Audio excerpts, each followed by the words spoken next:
देखिए बच्चों, कुछ प्रॉपर्टीज और हैं जो इम्पोर्टेंट हैं और ये उनमें से प्रॉपर्टी है। दो वृत्त हैं, दो सर्कल हैं जो एक दूसरे को किस कर रहे हैं, टच कर रहे हैं, टाइप से आप बोल सकते हो।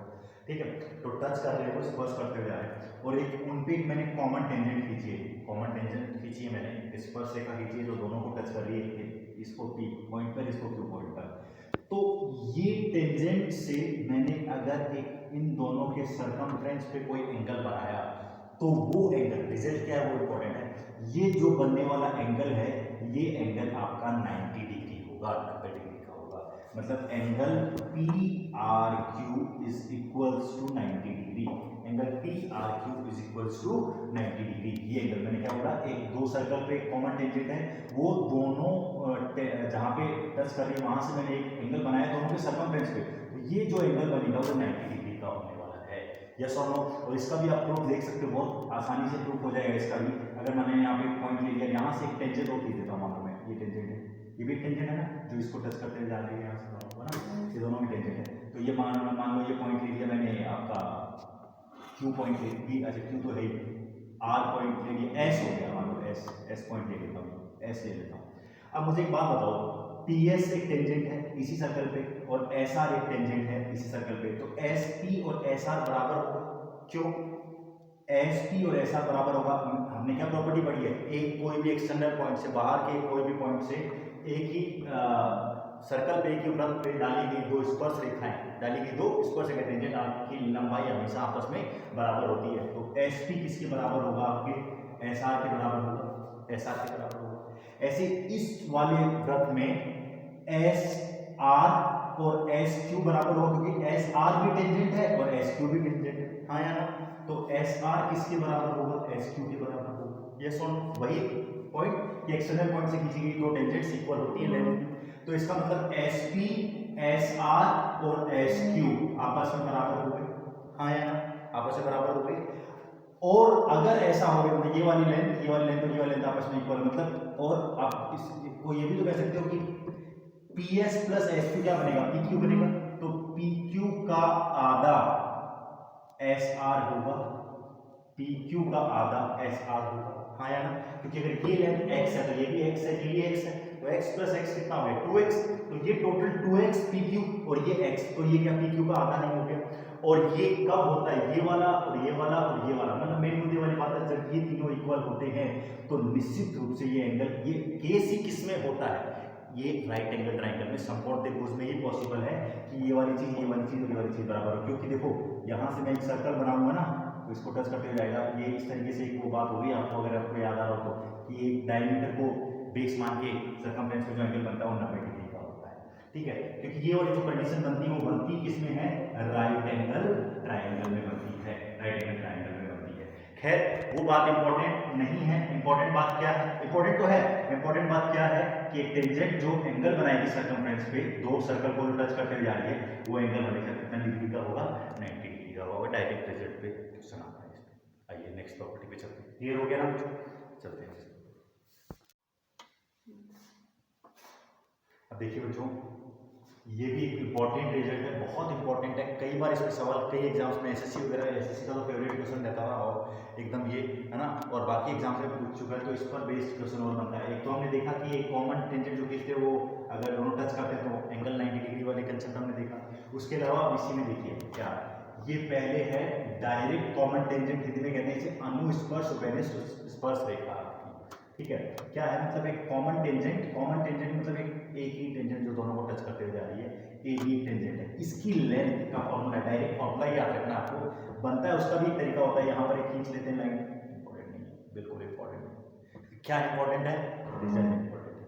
ठीक है, क्या है? A B equals to D square minus R square. अब इसमें डी क्या है? डी है इन दोनों के सेंटर्स के बीच का डिस्टेंस, इन दोनों के केंद्रों के बीच की दूरी, तो डी डिस्टेंस दे रखी है आपको। आर, बड़ा आर इस त्रिज्या, इस वाले सर्कल का रेडियस, और छोटी वाली आर इस वाले सर्कल की रेडियस त्रिज्या। तो ये आर दे रखा है और ये इनके बीच का डिस्टेंस दे रखा है, और आपसे इस अनुस्पर्श वेनिस स्पर्श रेखा की लंबाई पूछी है, मतलब ए बी की लंबाई पूछी है, तो वो क्या हो जाएगी? ए बी बराबर D square minus R minus R का स्क्वायर। ये फॉर्मूला आपको याद रखना है। डी क्या है, मैं फिर से बोलूं, डी क्या है, दोनों वृत्तों के केंद्रों के बीच की दूरी, और आर और बड़ा आर और छोटा आर क्या है, उन दोनों वृत्तों की त्रिज्याएं। ये आपको पता होगा तो आप किस रिलेशन से आप निकाल सकते हो। ये भी देखो आप बिल्कुल हो सकता है, ये अगर प्रूफ करना चाहे तो भी हो सकता है। यहां से मैं एक लाइन खींच देता हूं। अब ये वाली लेंथ और ये वाली लेंथ आपस में बराबर है, हम ऐसा समझते हैं। तो ये वाली लेंथ और ये वाली लेंथ बराबर, और ये एंगल कितना डिग्री, मैंने एकदम परपेंडिकुलर मतलब क्योंकि ये मैंने एकदम इसके बराबर खींची है, ये एंगल कितना डिग्री होगा, 90 डिग्री होगा, क्योंकि ये त्रिज्या है। तो त्रिज्या तो हमेशा लंबवत होती है आपके किसके, स्पर्श रेखा के। तो ये 90 डिग्री, और मैंने ये इसके बराबर खींचा तो ये भी 90 डिग्री और ये 90 डिग्री। ए और मैंने इस तरीके से खींचा ये पॉइंट की पी क्यू, अगर मैंने लाइन लेंथ ले ली तो पी क्यू और ए बी आपस में बराबर है।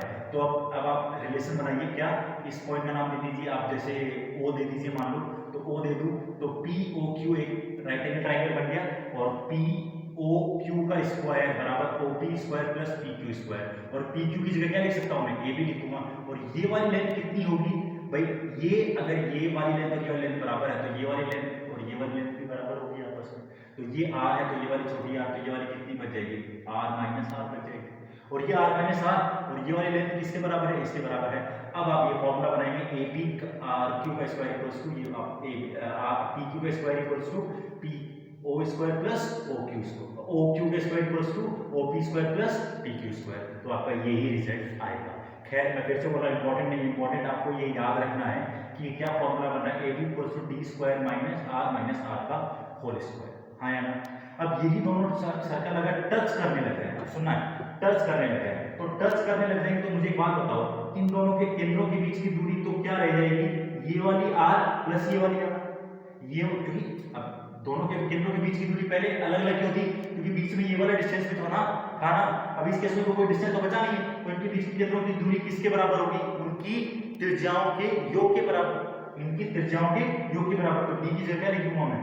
अब देखो यही फॉर्मूला यहाँ पर कैसे, ये आंसर तो ये आएगा रूट आर। अब ये कैसे आया, वो A B equals to root of D की वैल्यू क्या है, जैसे इस केस में डी था उसकी वैल्यू क्या है, आर प्लस आर, तो आर प्लस आर का स्क्वायर माइनस आर का स्क्वायर। हाँ या ना। अब ये बताओ मुझे, इसका स्क्वायर करोगे तो आर स्क्वायर प्लस 2r, ये प्लस बी का होल स्क्वायर, और ये खोलेंगे तो माइनस आर स्क्वायर, सीधा सीधा बोलते जा रहा हूं साथ में, माइनस आर स्क्वायर और प्लस 2r। भाई ये a माइनस बी का होल स्क्वायर बनेगा, तो a square plus B square minus 2ab, तो लेकिन ये बाहर माइनस, तो ये माइनस का प्लस माइनस का हो जाएगा, माइनस का और ये प्लस का। अब ये कट गया, ये कट गया, ये कट गया, ये कट गया, तो क्या बचा, रूट ऑफ 4r और 4 बाहर आ जाएगा, तो 2 रूट r रह जाएगा। यही मैंने यहाँ पे रिजल्ट लिखा हुआ है इसका। तो मतलब दोनों अगर सर्कल टच कर रहे हैं तो ए बी की लंबाई किसके बराबर हो जाएगी, 2 गुना आर के बराबर हो जाएगी। एक डायरेक्ट रिजल्ट आप लोग याद रख सकते हैं। ये बात है किसमें, डायरेक्ट कॉमन टेंजेंट में अनुस्पर्श बेनिस स्पर्श रेखा की बात है। यस और नो, ये रिलेशन आपको याद रखना इंपॉर्टेंट है, और प्रूव करोगे तो मैं फिर से बोल रहा हूँ, ये लाइन खींच देना, ऐसा माना कि ये इसके बराबर है और ये इसके बराबर हो गया, तो ये भी पी क्यू के बराबर, और ये तो ये एंगल 90 डिग्री, तो ये भी angle 90 degree, O P Q एक राइट एंगल ट्रायंगल बन गया। ये वाली दूरी कितनी रह जाएगी, ये पूरी आर, ये वाली आर छोटी आर, तो ये आर माइनस आर, और ये आपको पता है, ये डी पता है आपको, अब निकल जाएगा, मतलब पाइथागोरस थ्योरम से निकल जाएगा। ऐसे दूसरा है बच्चे, एक तो हो गया डायरेक्ट कॉमन टेंजेंट, दूसरी होती है transverse common tangent. Transverse common tangent को हिंदी में कहते हैं त्रियक स्पर्श और बेनिस स्पर्श रेखा। अब ये त्रियक रेखा है, टेढ़ी मतलब तिरछी, एक तरीके से तिरछी है, इसलिए त्रियक बोलते हैं इसको। अब इनके बीच के डिस्टेंस, इनके केंद्रों के बीच की दूरी भी डी मान लीजिए, और इसकी बड़ी आर और इसकी छोटी आर। अब इसके भी अगर आपको लंबाई निकालनी है इस वाली त्रियक रेखा की, त्रियक स्पर्श रेखा की, तो ए बी बराबर क्या होगा, D square minus R plus R का square, D square minus R. बस अंतर क्या है, इसमें माइनस है और इसमें क्या है, प्लस है, बस यही अंतर है दोनों में। अगर रेखा कैसी है, त्रियक स्पर्श रेखा है, और इस पर डायरेक्ट क्वेश्चन आता है बच्चों, आपको फिर से बोल रहा हूँ, तो आपको रिलेशन इंपॉर्टेंट है, क्या इनमें बीच में रिलेशन बनता है। तो ये है डायरेक्ट कॉमन टेंजेंट और ये है आपकी ट्रांसवर्स कॉमन टेंजेंट के बारे में बात करें। यस और नो, उम्मीद करता हूँ ये रिलेशन आप दोनों याद रख पाएंगे, और दोनों जब टच कर रहे हैं और एक कॉमन टेंजेंट जो उसकी लेंथ 2r होती है, इस तरीके से निकल जाती है। ठीक है, आइए आगे चलते हैं। अब देखो बच्चों, एक कुछ इंपॉर्टेंट बात हो रहा है, छोटी छोटी बात है कि वो कॉमन टेंजेंट और ट्रांसफर टेंजेंट का कंसेप्ट सीखा ना, उसी वजह से कि दो सर्कल कैसे कैसे बिहेव कर सकते हैं। एक तो दोनों सर्कल दूर दूर रह सकते हैं, तो उस पर हम कितनी टेंजेंट खींच सकते हैं। दो टाइप की टेंजेंट सीखी, एक तो डायरेक्ट कॉमन टेंजेंट जिसे कहते हैं अनुस्पर्श उभयनिष्ठ स्पर्श रेखा, और दूसरी ट्रांसवर्स कॉमन टेंजेंट जिसे कहते हैं आप त्रियक स्पर्श उभयनिष्ठ स्पर्श रेखा आपकी। ठीक है, तो दोनों आप कितनी खींच सकते हैं। अब आप देख ही रहे हैं, दो सर्कल अगर दूर दूर है तो दो तो मैंने डायरेक्ट, डीसीटी मतलब डायरेक्ट कॉमन टेंजेंट और टीसीटी मतलब ट्रांसवर्स कॉमन टेंजेंट, तो दो तो आप डीसीटी खींच सकते हैं मतलब डायरेक्ट कॉमन टेंजेंट, और दो आप ट्रांसवर्स खींच सकते हैं। तो अगर सर्कल दूर दूर है तो टोटल कितनी खींची जा सकती है, 4। डायरेक्ट क्वेश्चन आता है इस वजह से। अब ऐसे ही सर्कल अगर एक दूसरे को टच कर रहे हैं तो टच करने तो कितनी टेंजेंट खींची जा सकती है, दो तो कॉमन दिखाई दे रही है आप लोगों को और एक आपको दिखाई दे रही है ट्रांसवर्स, तो टोटल कितनी हो गई आपकी 3 आपकी स्पर्श रेखा खींची जा सकती है। यस और नो, क्लियर हो रहा है। ठीक है, 3 खींची जा सकती है, 2 डायरेक्ट और 1 ट्रांसवर्स। क्लियर है, दिख ही रहा है आप लोगों को, समझ में आ गया है, क्योंकि आप लोग डायरेक्ट कॉमन टेंजेंट क्या होती है और ट्रांसवर्स क्या होती है सीख चुके पहले। अब दो सर्कल आपस में पहले दूर दूर थे, अब टच कर रहे थे, अब इंटरसेक्ट कर रहे हैं किसी पॉइंट, 2 पॉइंट पे इंटरसेक्ट कर रहे हैं करके। तो अगर इंटरसेक्ट कर रहे हैं दो बच्चे, कितनी कॉमन टेंजेंट खींची जा सकती है, 2 ही कॉमन टेंजेंट खींची जा सकती है, इससे ज्यादा कॉमन टेंजेंट खींची नहीं जा सकती है आपकी। क्लियर हो रहा है कि नहीं हो रहा है। इससे ज्यादा कॉमन टेंजेंट खींची जा सकती है क्या ट्रांसवर्स खींच सकते हो, नहीं खींच सकते, नहीं खींच सकते इसमें। अब अगला है, अब ये दोनों टच कर रहा है, अब ये एक के अंदर एक है लेकिन टच करते हुए जा रहा है, अलग अलग दोनों का सेंटर, इसकी रेडियस r1 ले लेता हूं और इसकी रेडियस मैंने क्या ले ली आपकी r2 ले ली। यस और नो, क्लियर। अब टच कर रहा है, लेकिन टच कर रहा है तो कितनी टेंजेंट खींच सकते हो, एक ही टेंजेंट खींच सकते हैं, वो भी डायरेक्ट कॉमन टेंजेंट। क्या एक से ज्यादा टेंजेंट खींची जा सकती है, कभी नहीं खींच जा सकती। आप खुद ही देख लो, अगर इसमें यहाँ पर मैं टेंजेंट खींचूंगा तो वो इसके लिए तो टेंजेंट बनेगी, लेकिन वो इसके लिए कॉमन टेंजेंट नहीं बनेगी। हम कॉमन टेंजेंट ढूंढ रहे हैं, दो सर्कल पे कॉमन टेंजेंट जो दोनों के लिए स्पर्श रेखा बने वो ढूंढ रहे हैं, तो इसमें तो एक ही बन सकती है। अब दूसरा, एक के अंदर एक पूरा पूरा दोनों टच नहीं कर रहे, इसमें टच कर रहे हैं इसमें टच नहीं कर रहे, मतलब इनका दोनों का सेंटर ही सेम है, और सेंटर सेम नहीं भी है, सेंटर सेम है सेकेंडरी वृत्त मतलब कॉन्सेंट्रिक सर्कल्स जिसे कहते हैं, एक जिनका सेंटर सेम है, दोनों का सेंटर सेम है इनका, तो ये r1 रेडियस है और ये r2 रेडियस है मान लो, और सेंटर सेम नहीं भी है लेकिन टच नहीं कर रहे। तो मुझे एक बात बताओ, क्या इन दोनों पे कोई कॉमन टेंजेंट खींची जा सकती है, कोई स्पर्श रेखा उभयनिष्ठ स्पर्श रेखा खींची जा सकती है, कभी नहीं खींची जा सकती। मान लो मैंने खींची टेंजेंट खींची, तो ये इसके लिए तो टेंजेंट है लेकिन इसके लिए तो कुछ भी नहीं है, टच ही नहीं कर रही है इसको। अब मैंने एक टेंजेंट खींची इस तरीके से, तो ये इसके लिए तो टेंजेंट बनी, लेकिन अंदर बाहर वाले के लिए, बड़े वाले के लिए क्या बन गई, कोड बन गई, स्पर्श रेखा बन गई, सॉरी आपकी जीवा बन गई ना, इसके लिए बड़े वाले वृत्त के लिए तो ये जीवा बन गई आपकी। ठीक है, तो क्या कोई कॉमन टेंजेंट खींची जा सकती, नहीं खींची जा सकती, तो इसके लिए कॉमन टेंजेंट कितनी होगी, 0 कॉमन टेंजेंट हो जाएगी। और क्या इसके अलावा कोई दो वृत्त किसी और तरीके से मिल सकते हैं, नहीं मिल सकते। तो ये मैक्सिमम पॉसिबिलिटी, इसीलिए मैंने मैक्सिमम केसेस बना दिए। पहले दोनों वृत्त दूर दूर है तो कितनी टेंजेंट, 4, अगर टच कर रहे हैं तो 3, अगर इंटरसेक्ट कर रहे हैं तो 2, अगर एक के अंदर एक टच कर रहा है तो 1, और एक के अंदर एक है लेकिन टच नहीं कर रहे हैं तो 0 टेंजेंट। इसके अलावा कोई क्वेश्चन नहीं बन सकता है। तो हर छोटी से छोटी बात पे हम डिस्कस करते हुए चल रहे हैं। मेरी बात को अगर आप समझ रहे हैं, ठीक है, तो लाइक सब्सक्राइब करिए और बाकियों को बताइए, बाकियों का भी भला हो इसमें, ठीक है। और अब आइए इनकी क्वेश्चन पे चलेंगे। हमने इसकी प्रॉपर्टीज कर ली, अब हम क्वेश्चन पे आए।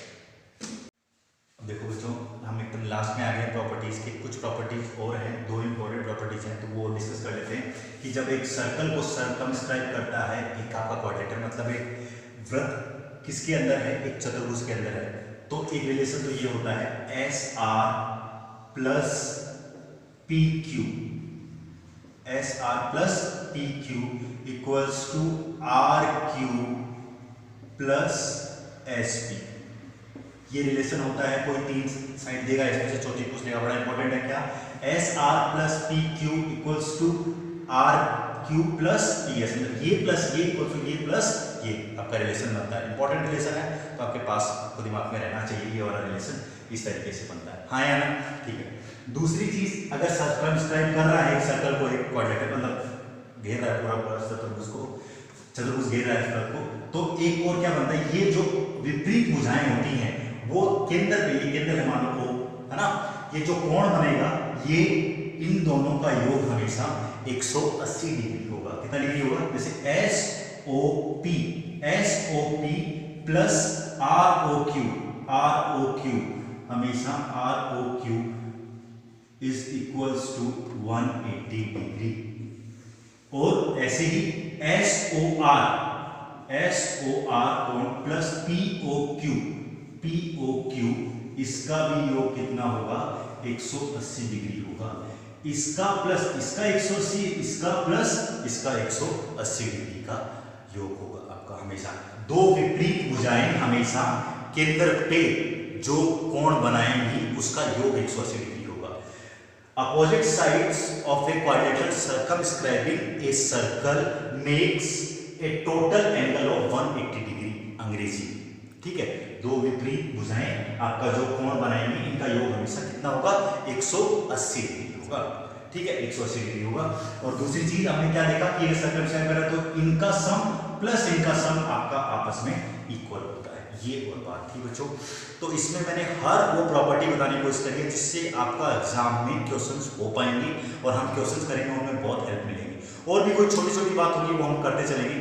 अब ये सिर्फ मैंने आपको सर्कल्स की जो प्रॉपर्टीज करवाई है वो सिर्फ सर्कल्स की प्रॉपर्टीज करवाई है, जो भी जितनी भी सर्कल्स की वृत्त के बारे में जो छोटी छोटी प्रॉपर्टीज पढ़ी है, और अब इन्हीं पे बेस हम क्वेश्चंस करेंगे। मैं गारंटी ले सकता हूँ अगर आप लोग मैंने बताया उसके अकॉर्डिंग उन प्रॉपर्टीज को दिमाग में रखेंगे और छोटे छोटे जो प्यारे प्यारे प्रूफ बताए हैं मैंने उस तरीके से चीज़ों को दिमाग में रखेंगे, आपको क्वेश्चंस में जोर नहीं आएगा और आपको ज्योमेट्री बनाने में ज्यामिति बनाने में इंटरेस्ट आने लग जाएगा। कई बच्चों को नहीं आता है, क्यों नहीं आता है, क्योंकि प्रॉपर्टीज नहीं पता है छोटी छोटी, इसीलिए हमने शुरुआत में प्रॉपर्टीज डिस्कस करी है इसके बारे में, वृत्त के बारे में। ठीक है, उम्मीद करता हूँ पसंद आया होगा बच्चों।